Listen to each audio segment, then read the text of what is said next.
Hello everyone, if you're new to my channel, consider liking and subscribing. It will make me feel wonderful if you do that. Thanks. By the way, I also have another Naruto and Luffy fanfiction channel. If you are interested, link is in the description.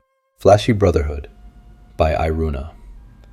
Buggy stops at a bar in East Blue, and there's this angry-looking kid asking about the captain, asking what would have happened if the captain had a kid. And everyone starts laughing like the idea is ridiculous, like Roger hadn't taken in 2 street rats and given them a home. Adios. Fuck, that hurts. It's been a while since someone has actually landed a hit on him, especially from behind. How on earth has he let himself be so distracted that he hadn't noticed such raw killing intent? Still, that was a solid hit, he'll give the kid that. Sabo, stop. Thanks the C's for Ace, because Buggy is still too stunned to avoid the next hit, and that fucking metal pipe hurts. But you were crying, Sabo protests, and his voice betrays just how freak out he is. Yeah, a look into his hockey confirms it. Under the layers of rage and pure hatred there's a core that is just worry. You never cry. I will kill him. I'll make him regret ever talking to us. I swear, Ace, he'll be sorry. Ace's hockey flares up with embarrassment. I wasn't crying, men don't cry. Bullshit. Buggy slowly sits upright again, still a bit disoriented, and he starts dusting himself off. Men do cry. I've seen some of the tougher pirates and marines in the world cry. You want to know who doesn't cry? Weaklings that want to appear strong and are afraid that if they show any vulnerability to the world they'll lose face. When was the last time he cried in public? Was it really Logatown? Sabo is standing between him and Ace, pipe ready and almost foaming at the mouth. Stay away from my brother. His hands are trembling a bit, but Buggy is pretty sure that it's not due to fear. Ace still looks a bit dumbfounded. With his tear-stricken cheeks and red eyes he looks so lost Buggy wants to hug him again. He doesn't, since the hand grabbing Sabo's arm is loose enough that the kid could free himself with no problem at all. Sabo, it's alright, he tries. I'm alright. But you were crying. I woke up and you weren't there, and when I found you, you were crying. Fuck, now the other kid looks at the verge of tears. That or murder. It's hard to tell with these feral little gremlins sometimes. We just had a chat, Buggy tells him. He doesn't want to go into details, not without Ace's consent. And it may have gotten a bit emotional. That's all. Yeah, right. Sabo sends him a look that is pure contempt. We talked about Roger, Ace confides quietly. He was Buggy's captain when he was our age. Something seems to dawn on Sabo, but whatever it is, it only makes him more murderous. Ace is Ace. I don't care what you thought of Roger or what grudge you have against him. Ace has got nothing to do with him. Ace shakes his head. That's not it, Bo, he doesn't have a grudge against Roger. That's a lie, Buggy very much holds a grudge with him. The bastard decided to commit assisted suicide without telling them anything after all. Well, you're still not him, so if he wants to reenact his glory days he can go look somewhere else. And that's just offending. My glory days are right now, thank you very much. Being an East Blue captain beats having to mope the floor for legends every time. And I don't want Ace to be anything but what he is, I promise. He said it was good that I existed. Ace looks pained at having to admit this. That mom and the old geezer did everything they could to make that happen. And that you and Luffy are happy I'm alive. At this, Sabo finally softens a bit. Duh, I've been telling you that for ages. Yeah, well, you are my brother, you don't count. Ace crosses his arms in front of his chest, but there's no hiding the blush on his cheeks. I'm your brother, so I'm the only one that counts, Sabo protests. He turns towards Buggy looking a bit sheepish. Sorry, I guess. You guess? Buggy can't believe the cheek of this kid. You drew blood. Sabo shrugs. Not my fault you left your back wide open. He tugs at Ace's arms. If you are done with your little chat we should go back to sleep. We left Luffy alone up there. Ace grimaces before nodding at him. Okay. He fidgets with his t-shirt for a second before turning towards Buggy, thanks. And with that he is gone, all but running toward the treehouse. Buggy feels a soft smile curling in his lip. Curse him, but the kid is just too adorable. How Captain managed to make such a cute kid, he'll never understand. Sabo looks at him with narrow eyes. I still don't trust you, he informs him. Good, Buggy tells him, nodding approvingly. Cease, forgive him. He actually likes this kid. That's smart, you've known me for less than a day and I've already discovered both your secret and your brother's, trusting me would be stupid. Sabo looks surprised at his answer. Still, since you can't get rid of me despite your best efforts. Buggy rubs at the back of his head which is still throbbing. Why don't you use me? You know that learning from me will only help you and your brothers. Sabo hesitates a bit. Hey Sabo, you coming? Ace calls from the base of the tree. Coming. The kid runs to reunite with his brother without even saying goodbye. Brat. So we are not going to talk about this? Sabo asks after Ace has kept his silence all the way up to the treehouse. Ace shrugs. Nothing much to talk about. He hopes Sabo will drop it but he knows he won't be so lucky. Right, because you usually sneak away at night to have conversations with strange men that leave you a sobbing mess. That's completely normal. And why the hell did you tell him who your father was? Do you have a death wish? Better yet, why didn't you wake me up if you wanted to go talk to him? I could have come as backup or… I'm sorry, okay. Ace interrupts Sabo before the other boy can start really laying into him. I didn't think. What a surprise. Sabo exclaims mockingly, throwing his hands to the air. You're usually so cautious. Fuck, Sabo is mad. Like, I let Luffy get mauled by a bear, mad. He'll probably have to do some damage control. I just needed to ask him why hadn't he laughed like the others. Like the others? And now Sabo sounds calm and collected. A shiver runs through Ace's spine. What has he done? Ace, when you said this morning you were going for a walk you didn't go to the junkyard alone, did you? Ace shrugs. It's not like he needed Sabo's permission or anything, damn it. And you didn't, I'm sure, decide to indulge into your masochist hobby of asking drunkards about the value of your existence, did you? Shit. Sabo sounds sweet now. I haven't done it in months, I promise. I knew it. Ace, we talked about it. It's suspicious and their opinions are bullshit anyway. You just end up hurting yourself and starting fights. Sabo is speaking loud enough that Buggy will probably hear them from the clearing. How Luffy manages to sleep through this, Ace will never understand. He shushes Sabo with a pointed stare at their sleeping brother. I know, alright. I just thought that maybe, had he hoped for a different answer?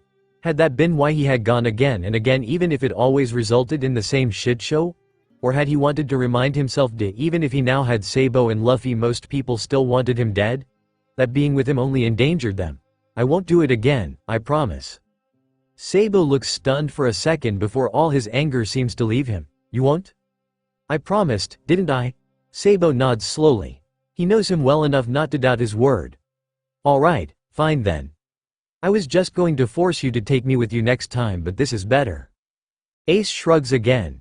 If what he had wanted was a different answer, well he already has one now. And for the other option, he'll be selfish and keep Luffy and Sabo with him. He is the son of a pirate after all. They really can't expect him to just give away his treasures. And that was just cheesy. His brothers can never know what he has just thought them as, never ever. Buggy was nice to me, Ace tells Sabo, trying to distract himself from his embarrassment. I know we shouldn't trust him but even before knowing anything, when I was at the bar asking the others, he threw the first punch. Sabo looks at him for a long minute and Ace isn't sure he likes what he sees. You trust him, don't you? Yes? But it's probably a mistake. He just said all the things I wanted to hear. It's pitiful how easy it is to manipulate him, isn't it? Just because you want him to be who he says he is doesn't mean he isn't. He could be a good guy. He hasn't attempted anything yet and he's offered help with no strings attached. Which is true, yes, but also extremely suspicious behavior. And Sabo looks like it's painful for him to even be acknowledging all that. But you don't trust him. The clubbing had been a nice hint in that direction. Sabo smiles ruefully. I don't trust easily. The bastard has passed all the tests I put him through though. He sounds really upset about it too. I think I would have preferred it if he had robbed us blind. Ace nods. At least then they would have known what the hell was going on. Yeah, sadly not all pirates are like the ones in the gray terminal.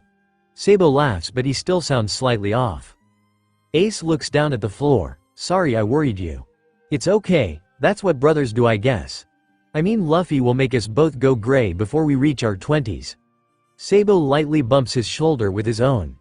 And he's right of course but Luffy is their baby brother, that's his job. Ace is the one that's supposed to protect the other two, not cause more problems. So how is it? You know, talking to someone that actually knew your father. Ace makes a face. Weird. Buggy clearly liked the guy, which is new. I mean, he is the captain Buggy talked about during dinner, the one that took them in. Then Luffy's Shanks also knows him. Sabo summaries. Since they were together back then. Maybe he told Luffy stories about when he was a cabin boy. Doubt it, he was trying to dissuade Luffy to join him after all. Still, maybe I'll ask the old geezer next time he visits. He's a marine, so he will definitely not try to sell him to me. Buggy hadn't tried either, and Ace isn't sure if he is more grateful or surprised by it. Ace yawns and Sabo follows suit seconds after. We should go to bed, Ace admits, pulling Sabo towards where Luffy is still snoring. What about keeping watch? Sabo grumbles, but he lets himself be pulled. Ace sighs. Look, even if he means us harm, he does it in a weird way. The sneaky kind. He won't attack us during the night since he could easily beat us even if we were in our guard. It's best if we rest and tomorrow are actually awake enough to see through whatever he is actually planning. Fine, fine. I still don't trust him. Sabo is still muttering when Ace pulls the blanket over both of them. When the sun starts to rise, Buggy finally decides to stop trying to sleep. If he hasn't managed till now, he won't in the couple hours it will take the kids to wake up. And anyway, his mind is still a chaotic, loud whirlwind of thoughts that refuses to let him rest. He tries, again, to list what he found out last night, hoping against hope that breaking it out in small bites will make it easier to process. Captain had a kid. Okay, weird but acceptable. And yeah, he'd had to have found a woman for that, which in theory wouldn't have been a problem since he'd had his own fair share of admirers, but then again Captain had a type, and that type were ball busters and firecrackers, which didn't give him the time of the day. That does kind of explain Ace. The mysterious woman had somehow managed to stay pregnant for 20 months to evade capture. So she was as stubborn and crazy as the DSD Buggies ever encountered. Again, it does sync up with who Ace is and with Captain's type. And probably links her to Airuna. Ace's mom had died in childbirth, and Garp of all people had collected the baby, probably due to Captain's request. Well, Captain was a selfish bastard who never hesitated to ask the most outrageous favors, and Garp was not enough of a monster as to execute a baby. Letting the marine hero raise a child was a stupid idea, yes, but maybe the only one that Captain could come up from within a cell. Except that no, Roger had given himself up to go out in a blaze of glory. He had even talked to Rayleigh before doing so. He had had other options. And the first mate probably wouldn't have abandoned Roger's biological child. But he would have raised him with stories of his father and molded him to become just like him.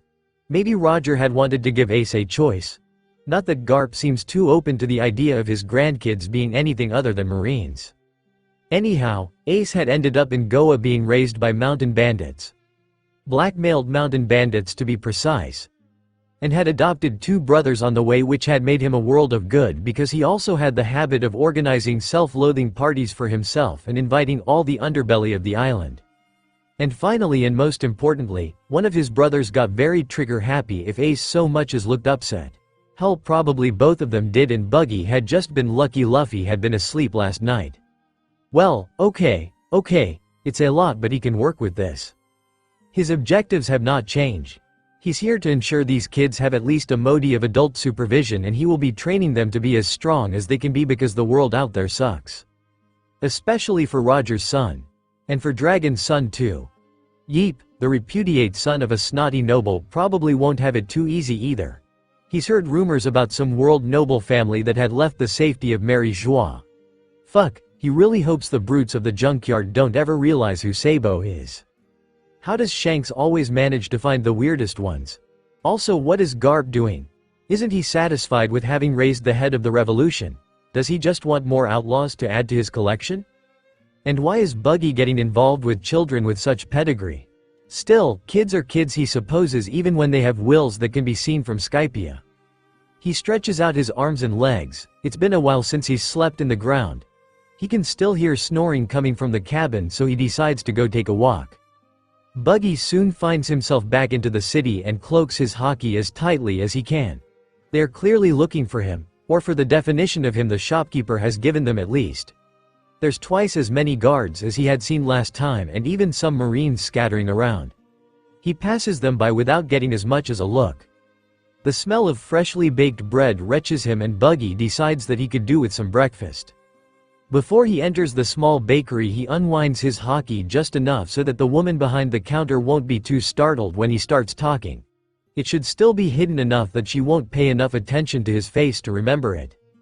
There are several types of pastries in the display and Buggy can almost feel his stomach start to rumble. He really should have eaten more than a couple sandwiches the day before. Or snatched up a piece of two of crocodile meat from the kids. Speaking of the menaces, they will probably appreciate it if Buggy brought them some breakfast, right? What do kids like these days? He asks, definitely not sounding like an old man when he's sure he is still under 30. Someday he should really try to find his birth certificate or something. Probably before Shanks realizes that he chose his birthday as the day the two of them met. He was 7, okay? And Roger asked him out of the blue. The girl in front of him smiles. If my little siblings are anything to go by, as long as you pick something without raisins you'll be golden. Alright. Buggy nods. Just give me all the pastries you gave without them then. And a couple with raisins too. Only way to ensure he actually gets to eat some probably. The girl raises an eyebrow. That's enough to feed at least a dozen children, are you throwing a party? Something like that. Buggy makes a couple of quick calculations based on what he saw last night. Thrown in a couple of bread loaves too, please, I don't want anyone going hungry. He's seen how much Garp can eat. Hell, one of his recurring nightmares when he was young was of the marine eating him and then asking for seconds, and blood related or not. All three of his grandchildren seem to share his appetite and table manners. He'll probably have to double the amount of treasure he hunts for if he is going to be bringing treats to those three for the foreseeable future. I'm sure your son and his friends will be thrilled with such a feast. Yeah, no, it's for my little brothers, no children for me yet. Buggy is not flustered at the thought at all. Not even a partner. Free as the wind, that's me. The baker tries to conceal his giggles to no avail. Such a doting big brother, she corrects. Well, if bribery doesn't get them to like me, then I'm all out of options, he admits with a shrug. Thank you for your help. After some more pleasantries the girl tells him the price and Buggy throws in some extra as a tip. He then takes the several packets containing his still warm purchases and starts making his way back to the treehouse. Ace, Sabo, wake up. Ace pulls his blanket over his face with one hand while the other one tries to swat Luffy away. Sleepy, Sabo says, turning around so he is facing the wall. Wake up. Go away. Someone throws a kick in Luffy's direction but Ace can say if it's him or Sabo. Good, maybe that will shut him up. Ace just wants like 5 more minutes before getting up. But Buggy is gone. And just like that he is completely awake. At his side, Sabo tenses and lets go of his iron hold on his pillow. What? I went to say good morning because I was awake but you two weren't, and last time I woke you threw me off the window, so I thought it was better if I played with him instead. It's either too early or Luffy is talking too fast. Either way, Ace's brain is suffering trying to keep up. But there was no one in the clearing, he's gone. Sabo and Ace share a look.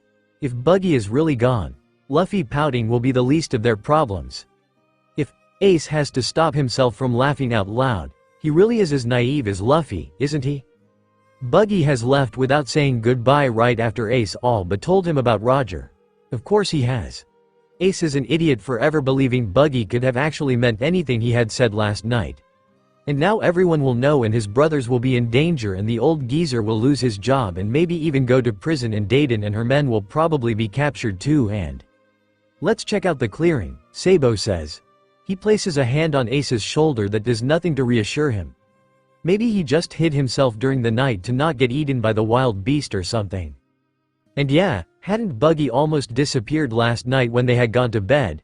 But on the other hand, he had been easy to find when Ace had gone back down. The three of them make their way to the clearing with a somber silence hanging over them. Though to be fair, Luffy probably doesn't understand why they are so worried. He's just upset to have lost the cool pirate teaching them stuff. Still, he looks pretty disappointed, which only makes Ace hate Buggy more. He had really hoped, doesn't matter. He should have known better. Like Luffy had said, the clearing is deserted with only the remains of yesterday's fire and a wooden box in it. Ace feels his shoulders sink but Sabo gasps in surprise. What is it? That's the box he bought yesterday, the habitat or whatever. Ace takes a closer look and yeah, that does seem to be it. He frowns. Why would Buggy go to all the trouble to buy this and then abandon it?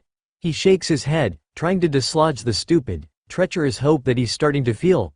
You think he forgot it? Sabo opens his mouth to respond when they hear someone whistling and coming towards them. Months of instinct kick in and they jump to hide behind some bushes. Well, him and Sabo do. Luffy just runs towards the sound. The moron. Blue. He all but screams. He reaches the pirate the moment he enters their side of vision. Buggy grumbles when Luffy clashes into him, but there's a smile on his lips. Did you miss me that much, Anchor? Luffy nods, clearly not hearing the teasing in Buggy's voice. Yeah, we thought you had left. Sorry to disappoint, he tells Ace and Sabo, who reluctantly leave the bushes. But I only went out to get his breakfast. At that, Luffy becomes even more excited. What did you get? Is it bear? Tiger? Crocodile? I love crocodile. Just some bread and pastries, I'm afraid. Buggy starts opening the packets he's carrying and Ace feels his mouth water at the sight. It's not like he's never eaten pastries, but still, he usually only gets them once a year. The bandits always buy some for New Year, something about celebrating that they've survived this long, Dayton had said. That had made the other bandits laugh though, and Dayton had gone bright red. She also always says that she won't be buying them next year, because they are too expensive, but she always ends up doing it anyway. It's one of the only good things about an awful day. And now there are so many pastries laid in front of Ace that he has trouble choosing. Sabo doesn't seem to be having the same problem and he quickly zeroes in on some chocolate croissants. The lucky bastard has probably already gotten to sample all of these types and chosen a favorite too. Ace is so not going to let him hog the best ones. He quickly gets another croissant and bites into it. Damn. He always forgets just how good chocolate actually is. Luffy's outrage cry makes him stop chewing for a second. This is not chocolate. At this, Buggy laughs evilly. Nope, those are raisins.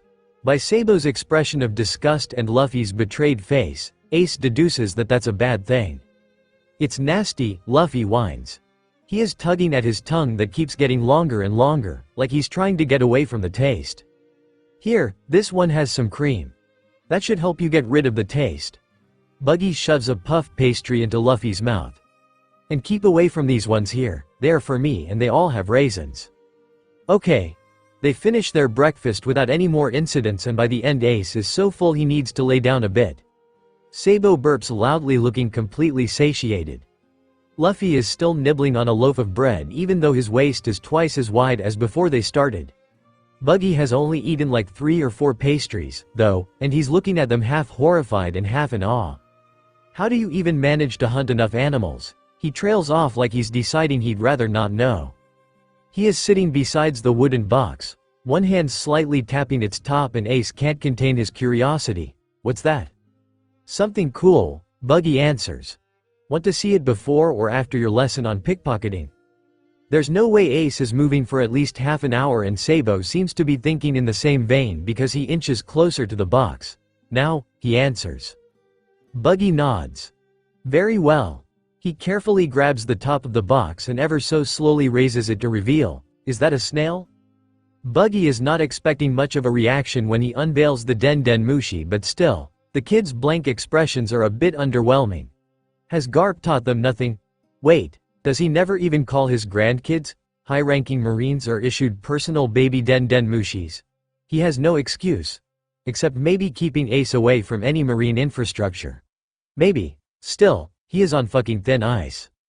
Why is Slimy wearing numbers? Luffy asks. He is the only one that doesn't look disappointed with it, and he is already handing the snail some grass to chew on. Isn't it heavy? No, you could detox it, but it's a pain to always be putting it back, so it's been constructed to not harm or even bother him. Don't worry. Maybe he should see about getting it some compliments too. Maybe a hat? He'll just get a magazine and let the kids choose. It's theirs after all. Though if they expect Buggy to pay, they better choose within a reasonable range. Sabo, can you mark this number? Sabo hesitates, but he's too curious to not obey, so he enters the number for the big top's Den Den in it. He pulls his hand away immediately when he sees the snail waking up and adopting a very familiar face. Buggy picks up the receiver. Who is foolish enough to call the Buggy pirates? Buggy smiles. He hadn't wanted to scare his crew by calling the emergency Den Den Mushi, nor had he wanted to potentially risk his network by calling the number related to it without a white denden. So he had to settle by the number he usually gave to overeager vendors and corrupt marines. Still, Moji sounds particularly growly today. Is that the way to greet your captain, Captain Buggy? The scream almost makes the three kids jump out of their skins. Now both Ace and Sabo are sporting flabbergasted expressions which make Buggy feel a bit vindicated. Did you lose your baby Mushi? Are you okay? Do you need backup? Buggy laughs, a bit touched by his first mate's concern. All's fine, I'm just showing the kids what a Den Den Mushi is for. Kids? I thought it was only one. They multiply, apparently. Shanks so owes me a drink. Come on kids, say hi, that's my first mate on the line. Sabo and Ace glare at him, clearly unimpressed with being bossed around. But Luffy just takes the receiver from him. Hi, I'm Monkey D. Luffy, I'm going to be the king of the pirates. There's a minute of silence and Buggy is afraid Moji will laugh and Ace and Sabo will find a way to punch him through the den den. Nice to meet you, Moji says instead. He sounds almost formal, which is kind of cute for an almost literal bear of a man. I'm Moji the Beast Tamer, first mate of the Buggy's pirates. And this here is Richie. The snail's face morphs for a second and seems to grow some hair. Roar, it's only been a couple of days but he has to admit that he's missed that sound. Richie, have you been a good boy and kept everything in order while I was away, tough guy? Roar, well done. I hope Moji and Kabaji haven't been making life too difficult for you. Roar, yeah, I know, that's how they are. I'm just happy you are there to hold the fort. Moji's face is back and the snail pouts. Captain, I know you can't speak lion. And it's cruel to gang up on me with Richie. Sorry. So how is everything with the crew? Any problems? If there had been, Moji would have called him last night, but still, it doesn't hurt to check. Nah, an ex-pirate is opening a floating restaurant here in East Blue, but we already connected him to the rest of the network and he seems like the good kind. And the Arlong pirates seem content to stay where they are for now. Apparently they have some kind of deal with the Marines, which doesn't surprise me considering they're Jinbei's ex-nakamas. I suppose they just wanted to settle down in a sane sea, which is reasonable. Buggy nods. Jinbei had been a member of Neptune Army and afterwards one of Tiger Fisher crew, so he is a former subordinate of two men Buggy respects. Not to mention that he has an impeccable reputation and Shanks' seal of approval. If Jinbei's nakama want a safe haven, Buggy won't begrudge them or get in their way. Especially with the Marines already keeping an eye on the situation. And the crew? Bored but fine, Moji shrugs. In the distance Buggy can hear some explosions. Oh, how he misses his crew. Anyhow, you said kids and I only talked to one, where are the others? Roar, I don't know if they want to talk, Buggy's smile is sly, they are shy. Ace and Sabo's hands shut up, all but yanking the receiver from him. I'm Ace. I'm Sabo. The snail beams. Nice to meet you kiddos, and thanks for keeping an eye on my captain. He can be a bit much to handle sometimes. Yeah, we know, Sabo sighs. But he got us breakfast, so I guess we can tolerate him a while longer. You should pick him up soon, though, Ace adds. Before we get so fed up we decide to drown him in the river. Buggy sputters but Moji laughs, probably thinking the kid is just joking. Feisty bunch you got there, Captain. They are my brothers, Luffy tells him proudly. We drank sake together. Wait, what? Buggy can't believe what he is hearing. Where did you get alcohol? And why did you think it was a good idea to drink it? Those kinds of drinks are not for kids and can stunt your growth, not to mention that they are addictive and make you sloppier, which is dangerous if you have to fight or protect yourselves. How Shanks is still alive when he probably hasn't been sober since Captain's execution, Buggy will never know. It was just a cup each, Ace protests loudly. Yeah, we are not idiots, we wouldn't have gotten smashed, Sabo confirms. And it's not our fault they didn't let us steal it, Luffy tells him. Buggy sighs, loud and long. Alright, but no more alcohol until you are older, okay? And no, I'm not forbidding you. He raises a hand when Ace and Sabo look ready to go raid the nearest liquor store. I am just asking because it's really very bad for your health. It also tastes nasty, Luffy agrees, grimacing at the memory. Yeah, we didn't want more anyway, Sabo crosses his arms. Ace nods. It was just to become brothers. The Moji Mushi looks like he is trying not to laugh and Buggy wants to throttle his first mate. Does he not see how this is a problem? Especially considering that the three of them are already in complicated emotional situations. One is clearly depressed, the other had been lonely enough to worry Shanks, and the third came from a household bad enough to have to run away.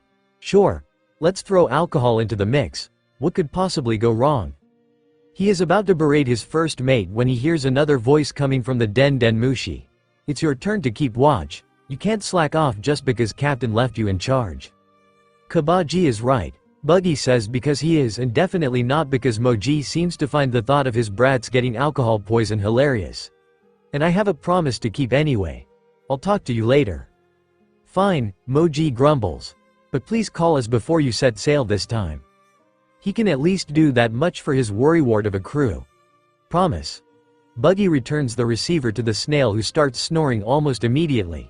He claps his hands in front of himself. So that's what it does. It lets you talk to your crew from far away? Luffy asks, looking excited. And anyone with a Den Den Mushi of their own. You just have to know their number and mark it the way Sabo did. It's kind of cool, Ace thinks to himself. He'll have to get one when he sets sail and give Luffy and Sabo another. This way they'll be able to keep tabs on each other even if they are in different crews. Can I call Shanks? Luffy is trembling with anticipation, and even Ace has to admit that he wouldn't mind speaking with the famous captain. Buggy grimaces a bit. Sorry, Anchor. This model only reaches other Den Den Mushis in the East Blue, and Shanks is usually in the Grand Line. Luffy looks a bit upset, so Buggy quickly adds, but I'll make sure to give him the number so when he drops by East Blue he can talk to you even if he can't make it to Dawn Island. But that only works if you are here visiting when he does, Sabo points out. Buggy looks extremely confused. Why? Sabo rolls his eyes the way he does when he thinks Ace or Luffy are being particularly dense. Because you'll be taking the snail with you. At this the pirate laughs. What? No, I already got more than enough. Hell, I'm thinking about starting to breed them myself. They say you can achieve better quality ones if you know what you are doing. He shakes his head. Not important right now. The point is, this one is all yours. Ace was not expecting this, and judging by his brother's expressions, neither were they. But it's expensive, isn't it? So, I'm a pirate, kid. I've got more treasure than I know what to do with, Buggy shrugs, flashing them a smug smile. And it will give me peace of mind to know you lot can call for help if anything happens when I'm away. What makes you think we'll call you even if we can? Sabo smiles, showing all his teeth. We've managed well enough by ourselves so far. Buggy, to his credit, nods like he agrees. You haven't, I'm sure you could make do, but still. Please keep it and let me give you a couple of numbers where you can reach me. I'll even try to get Garp's number in the marine for you if you prefer calling him. Just so you can call if you want. He smiles at Luffy and lets his gaze fall over Ace for a second. And feel free to do so, even if all you want is to talk. Forget the old geezer's number, Ace grumbles, deciding to ignore the last comment. We hear his voice enough as it is. And if they called him, they would have to explain how they got a Den Den Mushi, and Ace is not feeling like throwing Buggy at that particular beast. Yeah, he screams so loudly that he would kill Slimy. Luffy has gotten the snail out of the box and it's climbing up his arm, leaving a pretty gross trail behind. Sabo looks troubled for some reason. I've accidentally killed all my pets till now, he blurts out. And I don't trust Ace and Luffy not to try to eat it. Ace scrunches his nose. The snail is too small and it looks nasty. Why would he eat it when he has perfectly good bear not 15 minutes away? Luffy is even more outraged than he is. I'm not eating Slimy, he is my friend. Buggy ruffles Sabo's hair. He looks almost fond, and Ace is surprised that Sabo doesn't even try to bite his hand off. They're pretty easy pets. It just needs clean water and some leaves or grass to eat. And try to keep his habitat somewhat clean. Also not hitting it or throwing him. He won't like playing like that, he tells Luffy sternly. I bought a manual on how to take care of it when we got him, so don't worry, okay, it'll be fine. Ace looks at the box to confirm that yeah, there seems to be a very small book tucked in the corner. He grabs it and throws it at Sabo. You're on snail duty, he decides. Fine, just let me read this first. And that means I'm off Luffy duty in the afternoons. Ace frowns, that's a hard bargain. Still, if taking care of the snail requires reading, fine, but only every other one. Deal. After that, it's time for the class on pickpocketing that Buggy had promised them. The pirate grabs a big sack and starts filling it with small rocks. It'd be better if it was sand, but this will do for now. After the bag is full, he hangs it from a tree and dresses it with the coat he had gotten along with their posh outfits. Now that he is paying attention, Ace sees that at some point during the night he has sow bells in different parts of it. Finally he just slips a wallet in the left pocket. Alright, he points at him. Try getting the wallet without making any bell ring. Ace smiles cockily. This will be easy. It's not easy. The damn things don't let him even slip his hand in without ringing. He gives up after 5 fallen attempts and just goes to sit down with Luffy. Sabo takes it as his cue to try, much to his chagrin, and Ace's delight, he also fails. He also gives up after several tries. This is impossible. Buggy just raises an eyebrow and extracts the wallet without any problem. And this is the easy pocket. Just wait until you upgrade to the inside breast pocket. He points towards one that seems completely surrounded by bells. My turn, my turn. Ace and Sabo try to stop Luffy, but he all but jumps over the sack clinging to it and causing a cacophony of ringing "Ups." It's all a question of practice, Buggy tells them when he sees their sour expressions. There are some tricks, of course, and I will teach them to you, but don't expect to be experts by tomorrow. It took me a month to get my first success. Sabo and Ace share a look. They are going to make it quicker. They spend the rest of the morning practicing while Buggy tells them how to improve, and while none of them actually manages to get the wallet. Ace thinks the 3 of them are getting better. Luffy even seems to have understood what the objective is and has tried to stop trying to ring as many bells as possible. They have tiger for lunch and share some with Buggy since he helps them catch it. He also eats so little it almost doesn't count.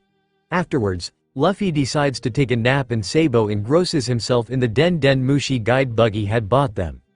That leaves just Ace to entertain the pirate, which is awkward, especially after he embarrassingly broke down crying in front of him. Can I ask you a question? It's something I've been thinking about since last night. Buggy looks unsure and Ace wants to scream at him to shut up. Instead he just nods, decided to get this over with. Who is your mother? You want to know about my mom? The guy has just found out he is the son of the Pirate King and he wants to ask about his mother? Buggy nods. It's just, Captain had a type. And that type didn't usually like him back. And really, I loved the man, but I can't think of anyone willing to put up with his bullshit for long enough to. Buggy trails off, looking away with his cheeks flaming red. Ace has never talked about his mom before, he realizes. I don't know much, he admits. Just that she gave me my name. Hers was Portgas de Rouge. There's a screech that manages to wake up Luffy and make Sabo drop his book. Portgas de Rouge? Portgas de Blackjack Rouge? Buggy's face is turning a very fun color, but Ace can't appreciate it because apparently Buggy knew his mom, or at least knew of her. The pirate better start talking now. No way. No fucking way. No ho. Nope. Buggy refuses to believe this. Feral children, yeah sure, he used to be one too. Captain having a kid, fine, it's not the weirdest thing he has ever heard. The man may not have had game, but he had charisma to spare. Captain giving his kid to Garp, sure, he was never the smartest one. Captain scoring with Blackjack Rouge? Ha. Not even if hell froze. No way. There is just no way. Did you know my mom? Ace's expression is very different from the one he had when they were talking about Roger. I knew Portgas de Rouge, but there is just no way she is your mom. That woman once threw Captain overboard for daring to use a pickup line on her. Buggy shakes his head. She kicked him in the balls because he called her beautiful instead of Blackjack. Captain spoke falsetto for weak. Why Blackjack? Ace asks, and he looks just delighted at finding out that his mother was a terror. Maybe because he usually swindled everyone at cards. I don't know, kiddo, pirates don't always choose monikers that make sense. His is the clown, and there's nothing about him that really marks him as such. He just liked the whole circus aesthetic. Mom was a pirate. The fuck? Again. What is Garp teaching these kids? One of the greatest. Buggy nods. It's shameful you youngsters don't know about her. So tell us. Luffy drops onto his lap and even Sabo moves to sit closer to Ace. I want to hear about Ace's mother. Buggy looks at Ace, who just nods, looking as excited as Luffy for once. The Queen of Spades, captain of the Blackjacks and a fearsome pirate, that was Portgas de Rouge. She didn't go by her surname or the damned D, so most people knew her as just Blackjack Rouge. Captain was a bit infatuated with her, which resulted in him being thrown at sea a lot and several contusions. The kids laugh at that and Sabo asks, how did she fight? She was a brawler and could take men twice her size with just her fists, but she always carried a staff too, and if the enemy was worthy enough, she used it to brain them. Captain had been worthy. He'd been worthy so many times that Crocus had suggested getting armor to protect his more sensible parts. She had the worst temper I've ever seen, which does explain where our firecracker here gets it from, but she was loyal, strong and one hell of a captain by all accounts. Ace, you take after your mom, Luffy tells him excitedly, and the boy looks ready to burst from joy. Not just character-wise either, Buggy notices. Those freckles are all rouge and so is the wavy hair. She was a blonde though. Like Sabo? Ace asks, drinking in every drop of knowledge he can get. A little more red, maybe strawberry blonde instead of golden locks, Buggy says, examining Sabo's hair. The boy swats at him, but it's only half-heartedly. She was also a runaway noble, I think, but I don't know much beside that. She didn't like talking about it. Especially not with brats from another crew. He tries to remember because now it's Sabo looking at him with stars in his eyes. Pretty sure her parents wanted to marry her off and she didn't approve. She may have set the royal family on fire. So cool, Sabo sighs, and Buggy makes a mental note to keep all flammables away from that one. What about her nakamas? Luffy wants to know, were they cool as well? Lead settles in Buggy's stomach and can't stop the memory of Blackjack Rouge clinging to a wooden plank. Alone in the sea and surrounded by burning ships. The kids must read something in his expression because they quiet down. They were cool, Buggy admits. And brave and strong. What happened? Asks Ace with a tiny voice.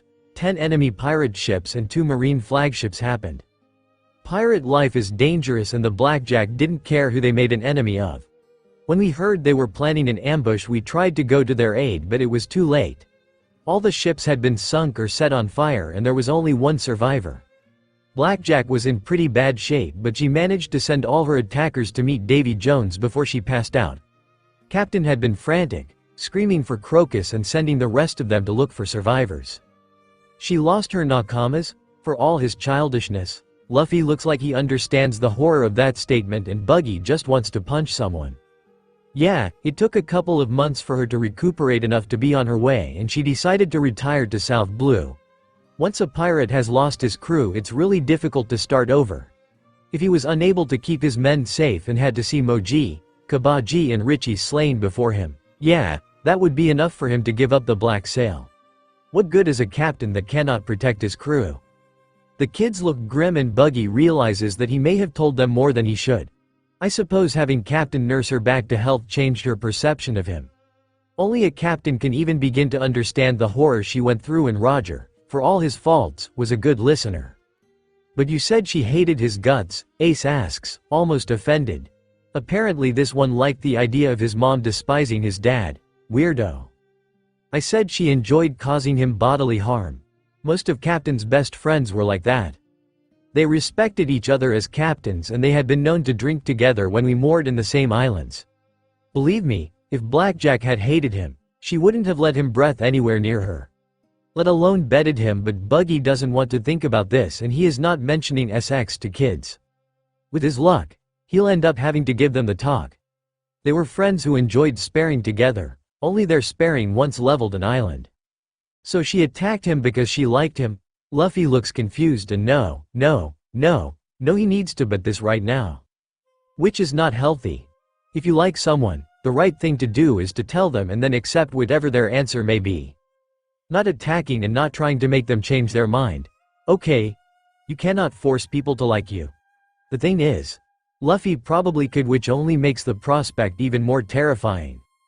Okay. He smiles brightly, but Buggy isn't quite sure that he's actually gotten it. Oh well, there's still decades before that becomes a problem. His mom had been a pirate. A captain at that, and one strong enough to go toe-to-toe with the Pirate King. And he had her freckles too.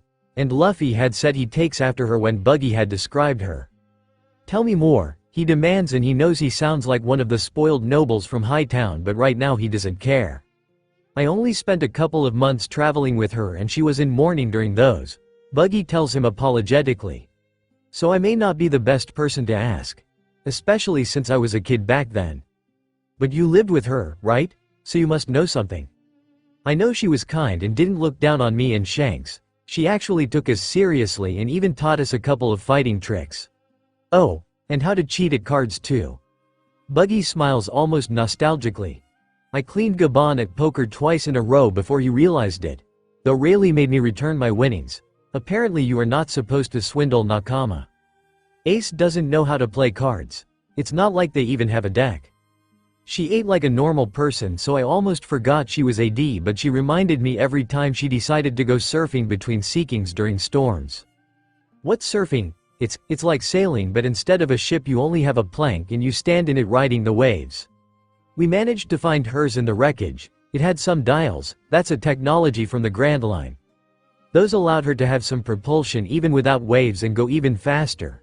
It was a death trap, but she always said that she felt the freest when she was alone, surrounded by water and with the wind screaming in her ears. It sounds amazing. Only the wind and the salt from the sea in your face, and the murmuring of the waves is the only sound for miles.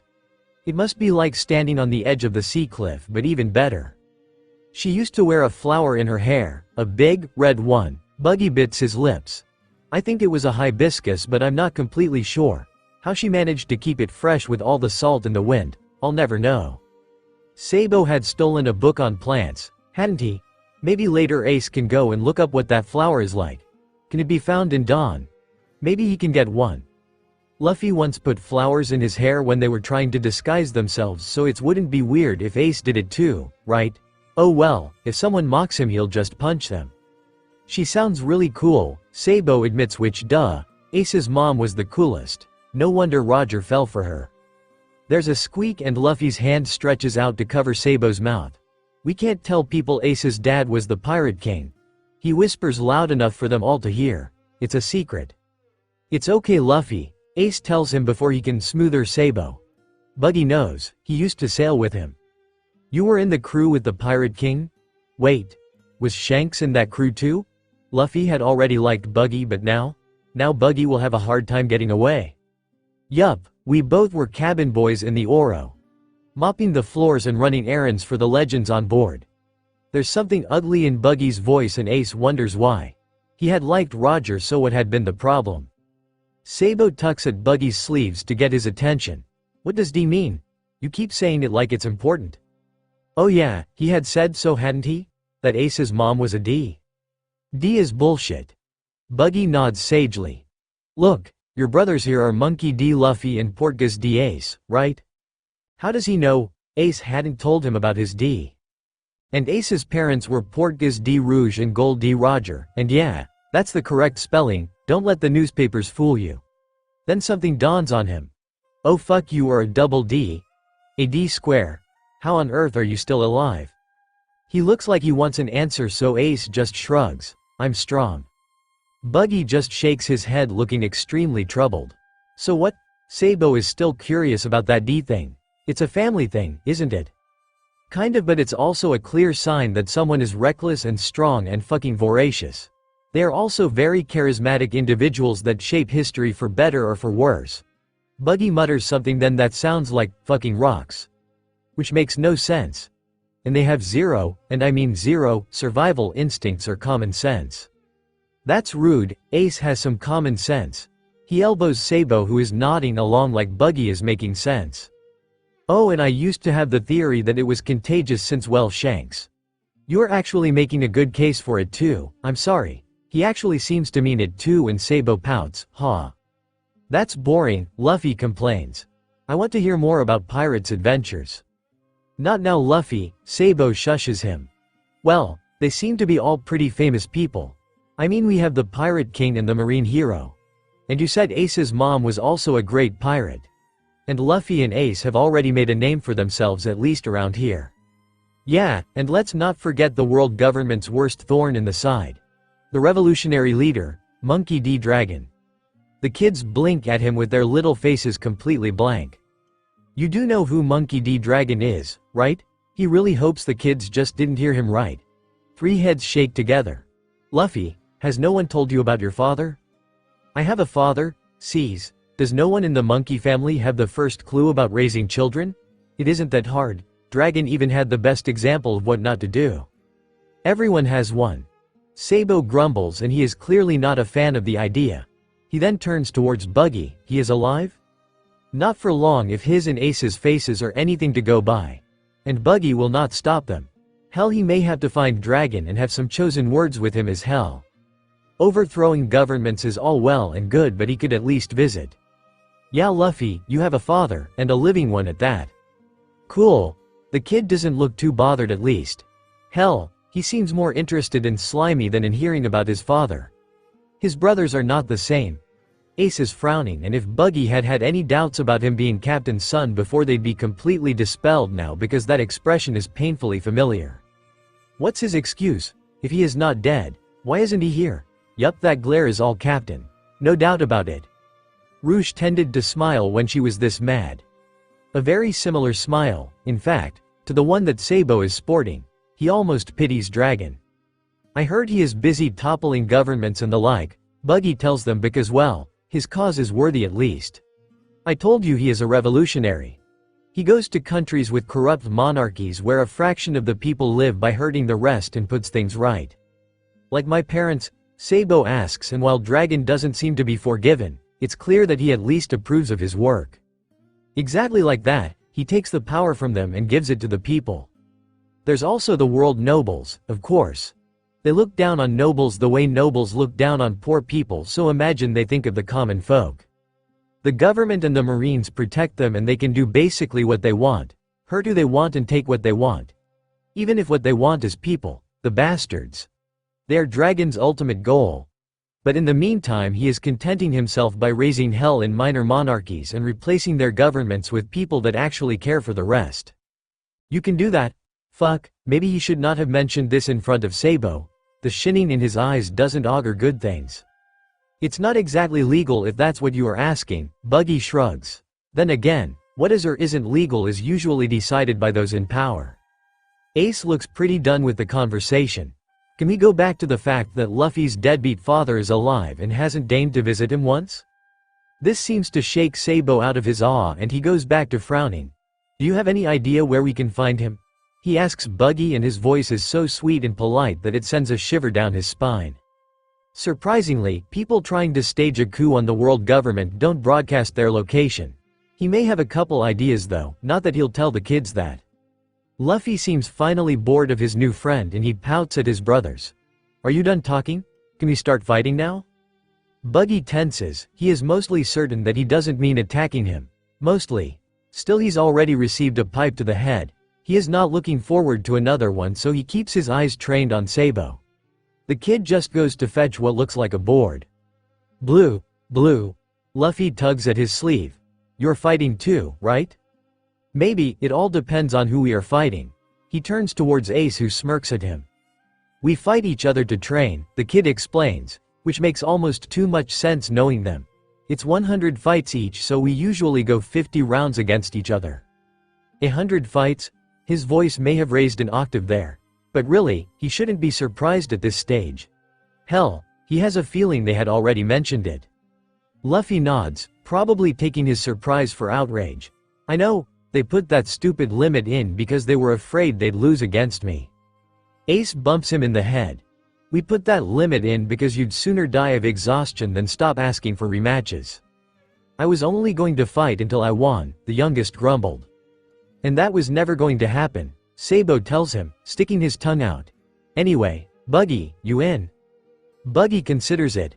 Well, he's already decided he will train the brats, and it wouldn't hurt to get a feeling of how they fight. The back on his head throbs as a reminder that it couldn't have hurt. Still, sure, I'll go 10 rounds after the three of you together. Let's do it first when you are still fresh. He hasn't even stopped talking when he has to dodge to avoid Ace's fist. The kid is fast, he'll give him that. Luffy's rubber arm and Sabo's pipe are next.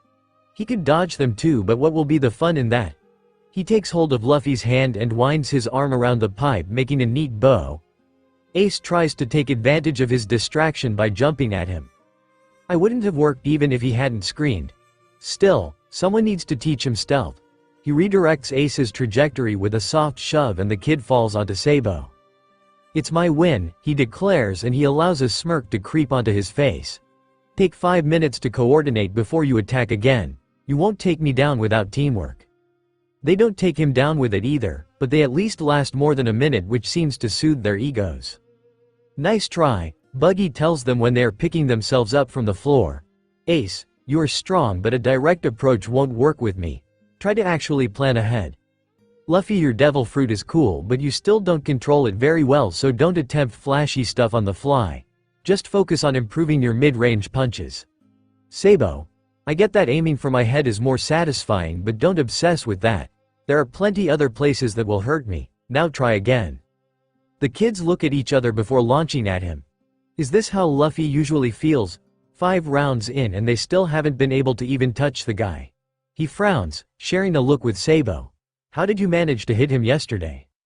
His brother shakes his head. Pretty sure he was just too worried about you to see me coming. So maybe if you start bawling again. Ace steps on Sabo's food with all his might.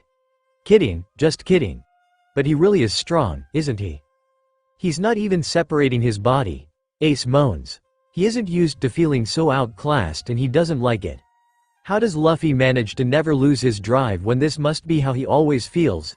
Even now, when he and Sabo are starting to realize how hopeless this is, the younger one is just bouncing back into attack with an ever-growing smile.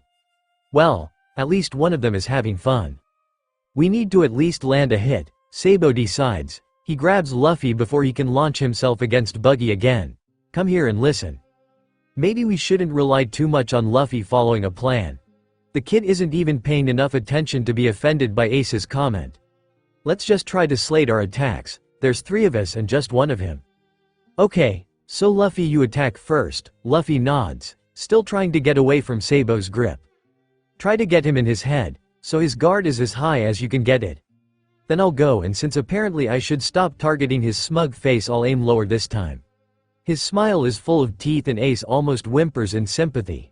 And just as he is trying to stop me and bending down a bit, you go from the side and punch him in the nose. It's a big enough target. Ace nods. Sounds like a plan. Release Luffy in 3. At least Luffy was paying enough attention that he jumps high before extending his arms for a punch that Buggy deflects easily. Luffy still hasn't hit the ground when Sabo lunges, gleefully pulling the pipe back for impulse, and aims for the crouch.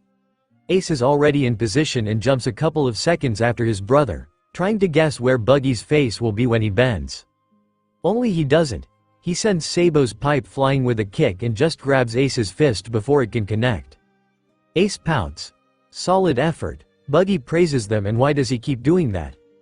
It's not like they are getting results. You got the numbers, so trying to overwhelm me with attacks from all directions was a very good idea.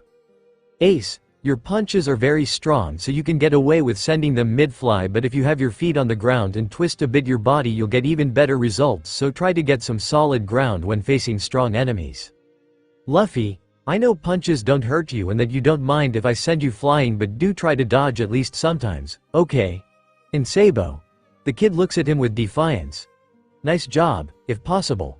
Always aim for the balls, they're easy to reach and can easily reduce men to tears. Women too. They may not have balls, but it hurts them there as well. Oh, and you were smart and fast enough to attempt feints, so don't just bet it all in one attack. Sabo puffs his chest out a bit and Ace has to suppress a snicker. So much for Sabo not liking Buggy. The man smiles at them almost fondly before saying, 4 more rounds to go, kids. Come at me. It's no use really, they don't manage to even phase the guy in any of their attempts. Still, Ace knows he is getting better and he can feel himself smiling anytime his fist makes a satisfying thumb against whatever Buggy has redirected it to.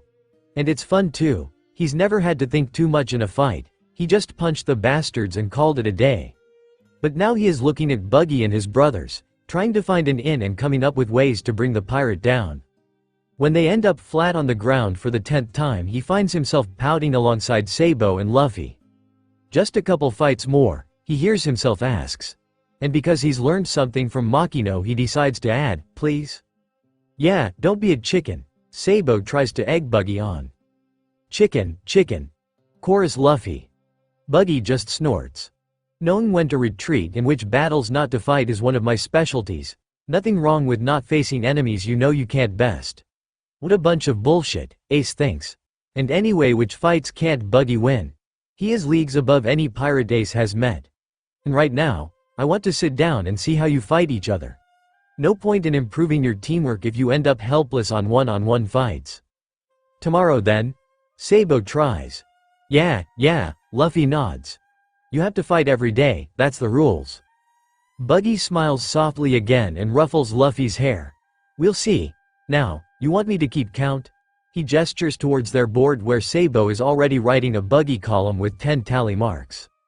Sure, Ace tells him, gesturing to Sabo to give him the chalk. I'm going first. Luffy quickly volunteers himself for the first rounds too, and Ace smiles.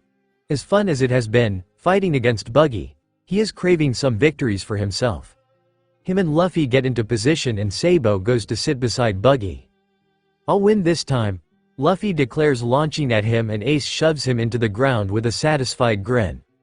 Buggy is right. Meeting Luffy with a wide stand and his feet firm into the ground allow him to put more force into it, and Luffy bounces high enough that gets stuck in a tree. 1 tally for me. Ace smirks at Buggy and Sabo. Oh, this is going to be fun. Should Buggy be concerned?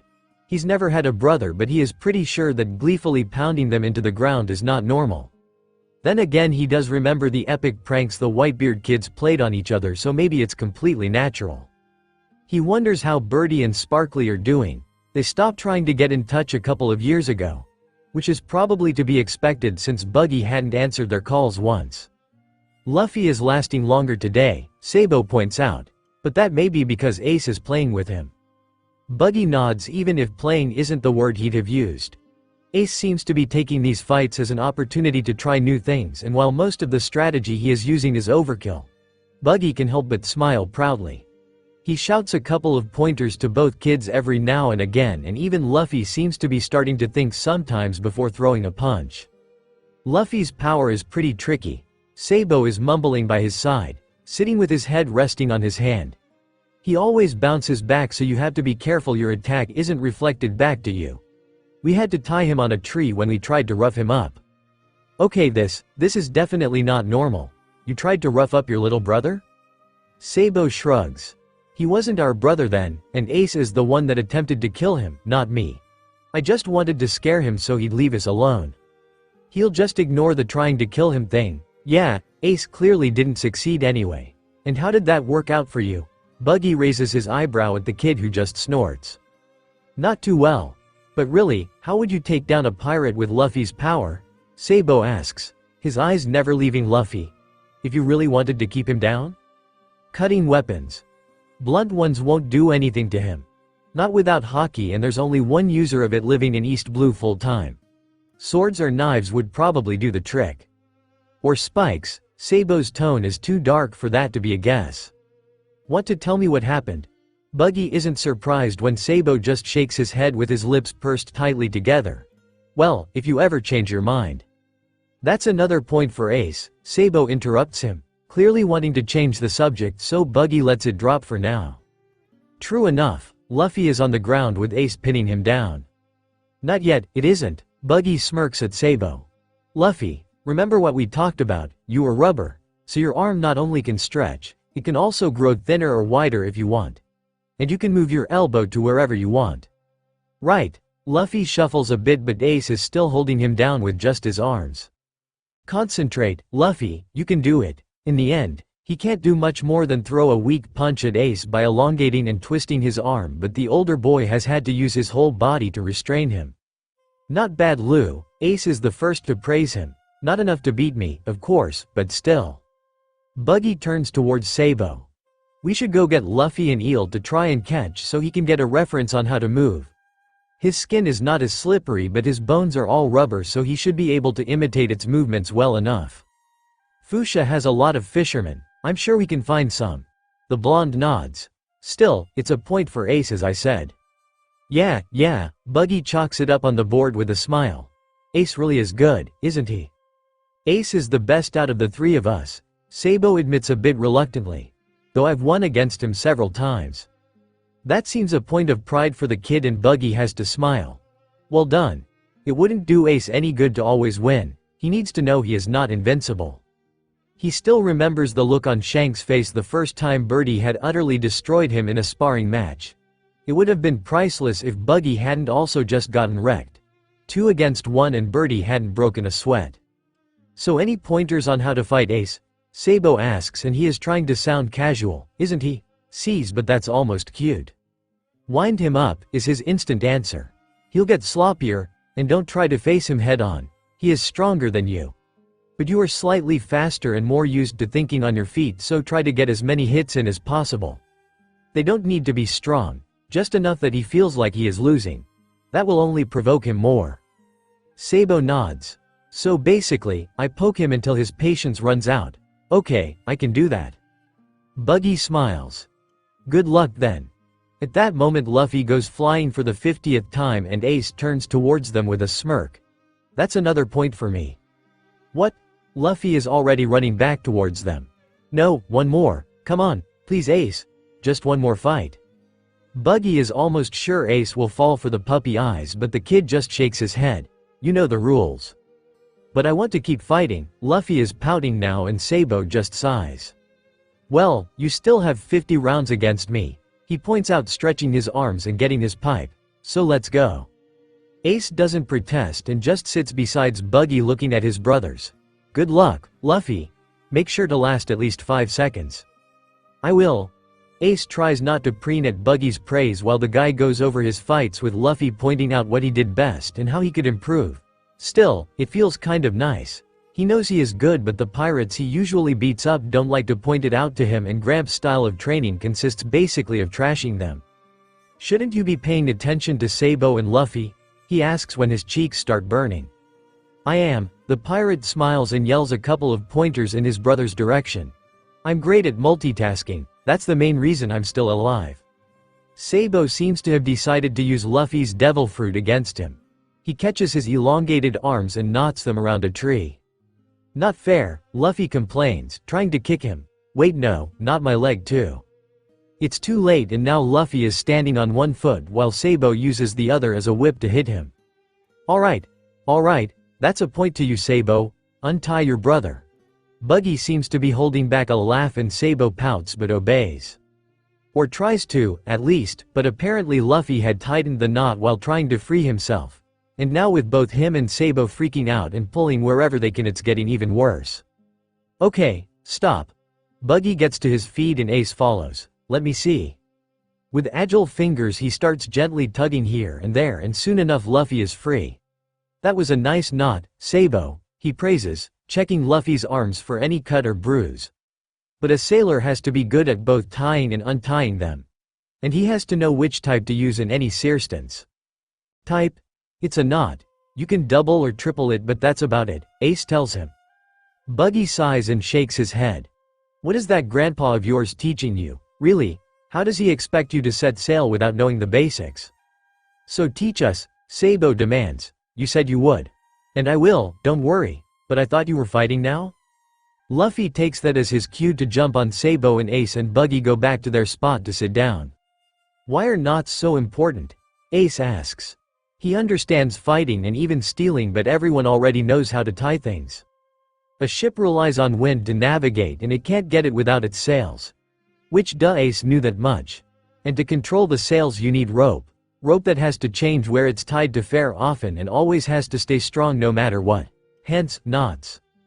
Buggy gestures at the pickpocketing sack that's still hanging in a near tree. Since a ship is also always swinging and moving, it's also pretty common to hang things up instead of putting them on shelves or on the floor. And there's the hammocks. You need to tie them up well if you don't want to fall down when you sleep. Nasty way to wake up. Let me tell you. So sailors use knots that just get stronger when you put strain on them. Is that the knot you used there? Ace asks, getting up to go examine it. It really does look weird and far more complicated than the ones Ace usually ties. That's a bowline, the king of knots. Buggy nods while adding a tally next to Sabo's name. I'll teach you how to make it if you want. Go find some rope. Ace obeys before even realizing it and runs up to their treehouse. He stops to look at the books Sabo had bought and traces a finger through their spines. There are only 8 books: Luffy's Fairy Tales of the Four Blues, his own Navigation for Beginners and Devil Fruit Encyclopedia, and 5 that Sabo chose. There's one on plants, one on the weather, one on carpentry, a history one, and one that could either be a sailor's old diary or a fictional story about a sea merchant. He had thought that they were useless, to be honest, but apparently, even knots are important and complicated. Maybe there's a lot more that he has taken for granted that can be done better and make life easier for his brothers and him. And maybe, these books will tell him how. Is that why Sabo loves them so much? For the first time ever, Ace is almost excited to read. Still, knots first. He grabs a couple of pretty short leftover ropes and goes back down. He is about to ask Buggy to start teaching him when Sabo launches at him. He dodges it, jumping to one side. What the fuck, Sabo? His brother only smiles at him. I'm done with Luffy, now it's your turn. Sure enough, there are 50 tallies besides Sabo's name already, and Luffy is pouting, sitting in Buggy's lap while the pirate tries to untangle his stretched limbs. But Ace was looking forward to learning how to tie things. He looks at the rope in his hands. Ah. Are you afraid of me, Ace? Sabo's tone is mocking and makes Ace's hackles raise instantly. He drops the rope and closes his fists. Your funeral. Fighting with Sabo is usually fun. He is strong and fast and the only person that can keep up with Ace. Well, beside Buggy and the old geezer, but they don't count. Today, however, Sabo is not taking it seriously. He evades all of Ace's hits and only answers with feints and weak slaps. What are you doing? Ace asks between gritted teeth. Sabo uses his distraction to poke his finger at his side. Fight me already. Sabo smiles before ducking behind a tree, but I am. He is not, he is just running around and making Ace chase him. It's annoying. Ace punches the tree Sabo is hiding behind and the tree falls with a loud crack, but his brother is already several meters away and, is he sticking his tongue out at Ace? Oh, he is so going to get it. Ace launches towards Sabo, trying to get to him as quickly as possible and stop him from running away again, but Sabo just jumps, making him crash head first into a tree. Then Sabo lands on his back and chokes him with his pipe. It's my victory. Buggy is already walking toward them and quickly pulls Sabo away from Ace, holding his face up. Are you okay? Do you feel faint? Is your vision alright?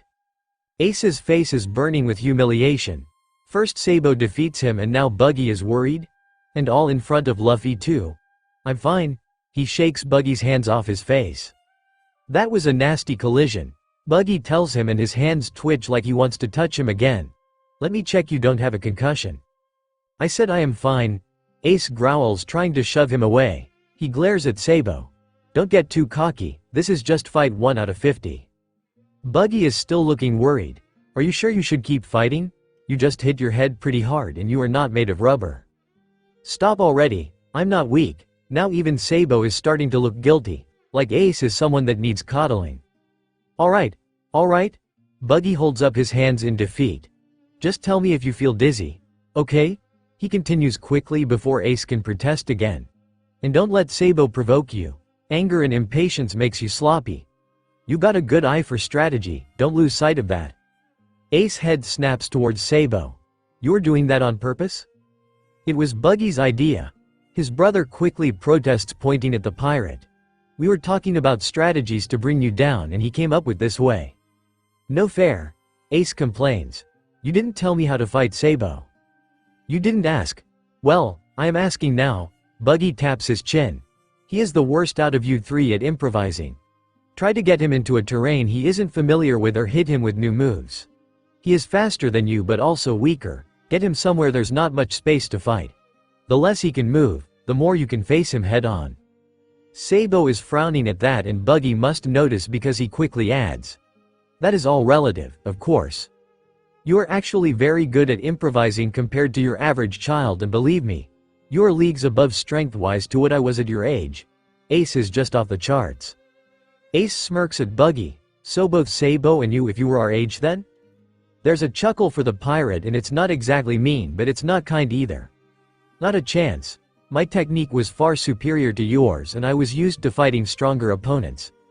Not to mention that all your training focuses on foes bigger than you that basically only use brute force. You'd have gotten no defense against a scrawny boy like me that used tricks and long-range weapons. Now, are you ready for a second round? Ace and Sabo smirk and get into position. Buggy knows that if Ace realizes he is still monitoring him, the kid will probably punch him. But still, a concussion is nothing to sneeze at, and he'll be damned if he lets the kid get brain damage on his watch. Fortunately, the rest of the afternoon had passed without too many more incidents. Ace had secured 27 wins against Sabo's 23, which had seemed to soothe his ego a bit, and the kids had decided to spend the rest of the afternoon either reading. Well, that had been mostly Sabo. Learning how to tie knots. Luffy had been almost as enthusiastic as Ace and had decided to practice on himself because he was too lazy to go grab a rope. Or attempting to get the wald from the hanging sack, without much success yet. We should go get something to eat before it gets dark, Ace points out after getting a clove hitch right for the first time. I want tiger, demands Luffy instantly. Sabo sighs. Lou, that's a lot of work, can we just hunt some crocodiles instead? Luffy pouts. But Buggy is here. He can help us fight it. And Buggy could, but hunting wild animals is not exactly his favorite activity. Luffy turns toward him. Please. Buggy sighs. All right. The tiger they were referring to is apparently the huge, monstrous beast that Buggy saw in his first day. He sighs, why was he expecting otherwise? They are pretty tricky, Ace tells him, slowing down to walk by his side. Because they live in pairs, so if you kill one, there's always another one pissed at you and ready to attack. Sabo's shiver lets Buggy know they're talking from experience. He wants to ask more, but Luffy has already catapulted towards the smaller one, and Ace and Sabo are quick to jump to his defense. And that leaves Buggy to deal with the big one on his own. He mentally apologizes to the beast and takes out one of his knives. A nice, painless cut through the neck should do the trick. He gets ready to throw it as the tiger jumps towards him when he hears a scream. He turns around to see a wounded Ace standing between a fallen Luffy and the tiger's claws. Sabo is busy getting the unconscious kid away while Ace covers their retreat. His knife flies from his hand, getting the damn animal in his left eye, and it roars in pain. Good. The other tiger seems to think he's distracted and tries to bite him, which makes it very easy to drop a Buggy bomb into his mouth. Buggy doesn't even look in its direction when he hears it explode. It's the other one he is concerned about. Half blind and furious, it seems to focus on Ace, and that is a mistake it will pay with his life. He throws it 3 more knives and they all hit bullseye. He doesn't bother to check, and starts running towards Luffy and Sabo. Buggy has already reached them when the beast goes down. What happened? Is he okay? The little one has a pretty nasty cut in his forehead but seems relatively unharmed besides that. It threw him against a rock, but it was a very pointy one, so he didn't bounce back. Sabo is trying his best not to sound hysterical, and Buggy carefully takes Luffy from him and rips part of his cloak to bandage his head. He'll be okay, right? Ace has run towards them, and the blood smeared on his cheek contrasts too vividly with his pale face. He'll be fine. Head wounds just tend to bleed a lot. Buggy finishes with Luffy and gets another bit of his cloak.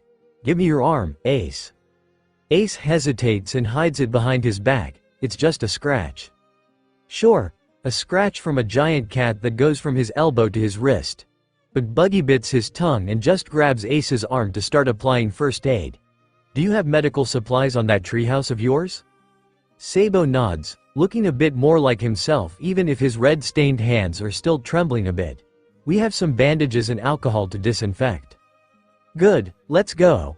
Ace insists on carrying the fucking tigers with them because Luffy really wanted to eat them. So Buggy takes one and reluctantly lets Ace take the other. Sabo is more than happy to take Luffy and walks with far more care than really necessary to avoid disturbing him. Like Sabo had said, the kids have a somewhat adequate first aid kit, and Buggy cleans Luffy's head wound while Sabo does the same for the scratch on Ace's arm. It stinks, Ace complains when Sabo pours abundant alcohol in it. Don't be a baby, his brother tells him. It can't hurt more than getting the damn wound in the first place. Can I have tiger already? Luffy blinks awake and smiles at the 3 people gaping at him. You idiot, Sabo has to stop Ace from punching Luffy in the head. That's why Buggy told you to dodge, you could have gotten seriously hurt. Luffy shakes his head. Not really, you were there after all.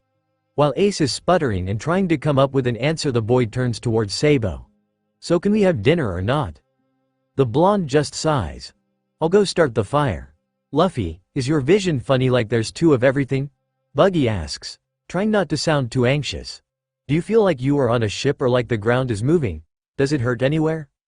Luffy shakes his head, which is not something he should be doing with his wound. Not really. Why? Because now I've got two idiots that may be concussed instead of just one. Buggy grumbles mostly to himself. We better go and join Sabo before he too decides to hit his head against something. Luffy just laughs at him and jumps down way quicker than it's advisable in his condition. Buggy turns towards Ace. Are you coming? Ace nods but doesn't move. Are you okay? It doesn't hurt, does it? At this the kid does shake his head. I was too slow, he admits, and oh no, not the guilt again. I saw that the tiger was going to attack Luffy. I saw it and I just couldn't. Fuck, he looks ready to cry again. Hey, it wasn't your fault. If anything, it was mine. I let myself be distracted and didn't realize what was happening. Sorry. Ace shakes his head violently and seems ready to protest, but Buggy stops him and pets his head a bit hesitantly. You did great, Ace. You took it on your own so Sabo could get Luffy away.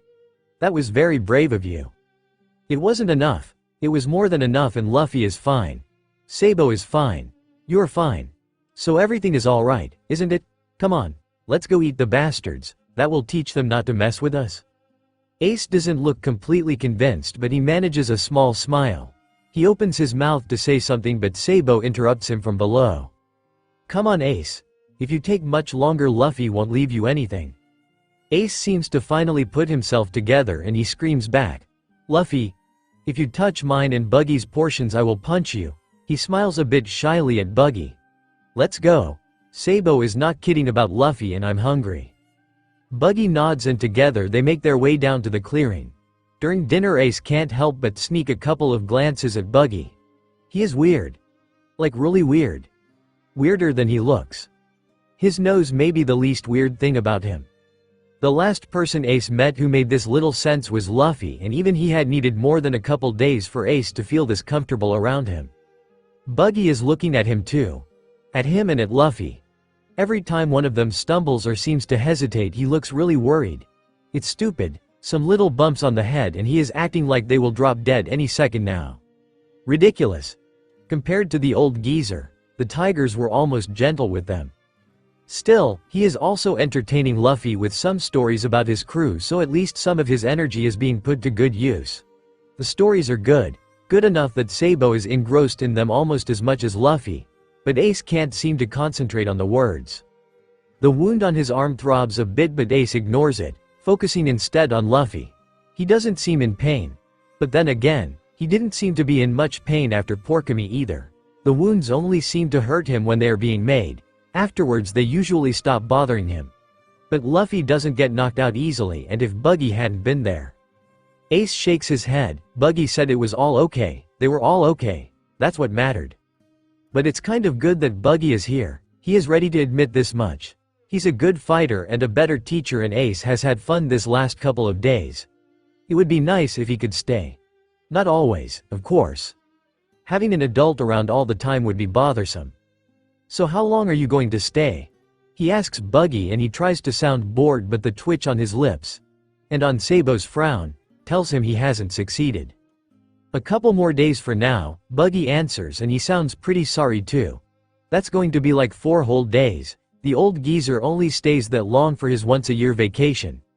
I was only supposed to stay 1 night, so my crew will get restless if I prolong it much more. I'll make sure to come more days next time. Don't go to any trouble for us. Sabo's voice is nonchalant but doesn't hold near as much hostility as he was probably going for.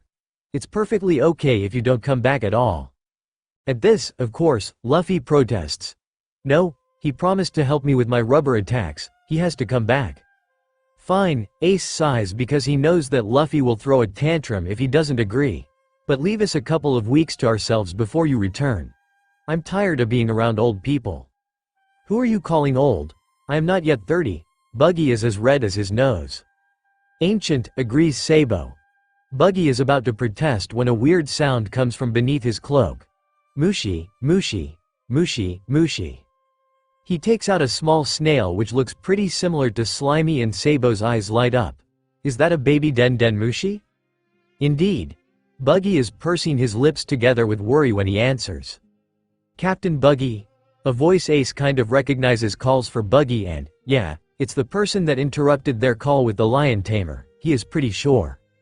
Kabaji, Buggy acknowledges. Were you jealous you didn't get to speak to the brats like Moji and decided to call? His tone is light, but Ace can read in it that he doesn't really expect that to be the case. Sadly no, though the bastard could have passed me the call, he grumbles. Not fair, he is the only one that's spoken to the kiddos. Kabaji, get to the point. Right, remember that Krieg rookie? He's decided to make trouble on one of our islands. We could take him, but you said it was better, he thought we were weaker than him. And making him back off with his pride intact is proving more difficult than we thought. Why would Buggy not want his crew to kick asses? Any injuries? How are the villagers holding up? Buggy's tone is suddenly serious, which doesn't really suit him. He tricked the Funan bros with a white flag to get them close enough to have his men shoot them, but their reflexes saved them from any serious injury, just a few grazes. Seems like the bastard likes to fight dirty. He even approached the village in a stolen marine ship. Luckily the villagers don't really like the Marines and they called the Domingos. When they saw what was going on, the Domingos posed as civilians and took all the damage the Krieg crew was dishing. Most of them were pretty weak, but apparently his first mate is quite something. He managed to break Pablo's ribs. They left pretty quickly with the decoy treasure, but they are still in our territory and we can't protect every island at the same time. If they had actually attacked the civilians, well, it wouldn't have been pretty. Alright. Buggy sighs. I'm sure Lucas and Javi will be keeping an eye on Pablo, but sick doc on him too. Broken ribs are no joke. And don't let the Funan bros anywhere near that crew again, they are too naive. Send a message to all our islands about Krieg using marine ships and tell them to be wary of any non-threatening vassal they see approach. Also send a couple of treasure chests to each village so they can have money to be stolen from them and the pirates don't get too frustrated. Better to keep them happy. Happy people are usually less destructive. Don't overdo it, though, we don't want monthly visits. Is Krieg someone we can bribe? Not enough honor for that. He'd take the money and then feel very proud when he betrayed his part of the bargain. Kabaji's tone is pure disdain. He's proud and thinks himself both smart and powerful and is recruiting anyone that will join him, a quantity over quality kind of guy. Buggy makes a face. Sounds lovely, and I'm assuming he couldn't give a rat ass about his crew? Kabaji hums affirmatively. I'll need a map of the Grand Line for him to steal, and the East Blue path needs to be accurate. He wants fame, we'll get him to go to the graveyard. Let's see how tough he thinks he is once he's seen the true power of the sea. He'll need several years to build a crew good enough to go there, but as long as he is entertained recruiting and arming men, he should reduce the amount of actual pillaging. Or at least lose interest in small villages since they are usually quite poor. I'll fight him and be utterly defeated and lose the map, but I'll also destroy most of his ship and injure most of his crew in the process. That should make me both uninteresting and expensive as an enemy, and with some luck, he'll leave our territory alone after that. At this, Ace just can't stop himself any longer. Why? You can totally kick his ass, so why would you let him win? Yeah, at least Sabo agrees with him. Just take him out and he won't hurt anyone again. Are you going to finish that tiger? Luffy points at Buggy's half-eaten dinner. Kabaji, Buggy says into the snail, handing Luffy the meat. You got your instructions, I'll see you soon. Swift winds, Captain, his Nakama wishes him, and good night, little ones. Buggy puts the snail away under his cloak and he still hasn't answered them. Are you going to ignore us? No, he shakes his head. I'm just trying to think of how to explain it. You know there are 5 seas, right? North, South, East, West and the Grand Line. Well, there's technically 6 if you actually separate the Grand Line into its 2 parts, but that's not important. Anyway, we are in East Blue. We know that. Sabo rolls his eyes. Probably even Luffy is aware of that. And do you know that the East Blue is considered the weakest sea? The weakest? The weakest? Oh, Ace is so going to show them all just how strong he really is. Buggy must sense his anger because he smiles. Of course, there are exceptions. Some of the most powerful beings in the world were from here. Gold D, Roger and Monars. What does that have to do with anything? Asks Ace, who is still a bit mad about the weakest sea comment. I'm getting there, Buggy promises. Right now, I'm easily the most powerful pirate in East Blue, but that doesn't mean much in the grand scheme of things. I've been hunted by people so much stronger than me. I spent years fighting battles there was no way I could win, and to be honest, I got pretty tired of that very quickly. Buggy had told him people had wanted him dead for being Roger's apprentice, hadn't he? Ace really wants to punch something.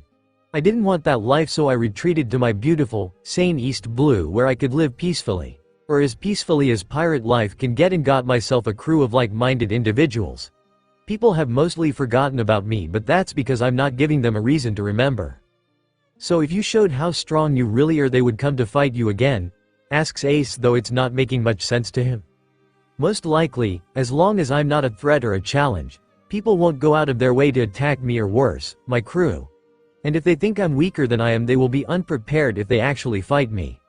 The idiots that underestimate Ace are easier to take down, he supposes, so at least that part makes sense. But isn't Buggy mad? Ace gets really angry when people think he is weak. But still, this Krieg pirate, he is an East Blue rookie. You're an East Blue heavyweight, it would make sense if you beat him. Sabo tells him. You could stop him from attacking people. I could, Buggy agrees, and he looks really sad, but what then? Do I stop all the rookies in this blue? Maybe I could actually pull it off without calling much attention to myself, alright. And what happens after? The very weak East Blue Marines get even more complacent, and the second a threat comes our way, they're even less prepared to deal with it. And the villagers have the same problem, only worse. And I can't be everywhere at once to protect everybody. Not to mention that if word gets out that there's a sea without pirates, or with only a small crew ruling over it, there will be crews that take that as an invitation, crews from more powerful seas. No, it's better if there are some local pirates, especially ones like Krieg, and if they get too big, all it takes is a gentle nudge and they will leave for richer waters and stop being our problem. Why are pirates like Krieg a good thing? He sounds awful. Of course he does, Sabo. Buggy smiles at his brother. He is an overgrown child with a lot of dangerous toys and who can't understand mercy or honor, so he thinks they are only for idiots. That type of man finds pleasure by getting fame and getting one over more powerful people. And he is not going to get either from civilians, so he'll target marine bases and big cities, places that are actually equipped to fight back and protect the weak. He also wants a crew as big as possible, which means that a lot more pirates will be working together. That means the Marines will keep an eye on him and know which islands they need to help or evacuate quickly. And if they are working together, they attack less places than if every pirate went on their ways. Completes Sabo, who has finally stopped frowning. Exactly. Buggy Nodds.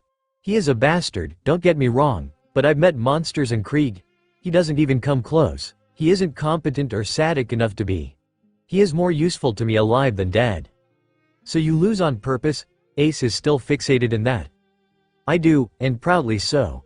Sometimes because I want to maintain my image of a bumbling fool, and sometimes I want morons with more pride than sense to get a false impression of themselves. Sometimes I just want to test new crews and ensure they are ready to move to the next sea. Buggy shrugs his shoulders, looking a bit troubled. I'm sorry if I've disappointed you. Ace shakes his head violently. You haven't. Buggy is weird and he does weird things for weird reasons. Ace doesn't understand him at all. Still, I think you are a little bit cool.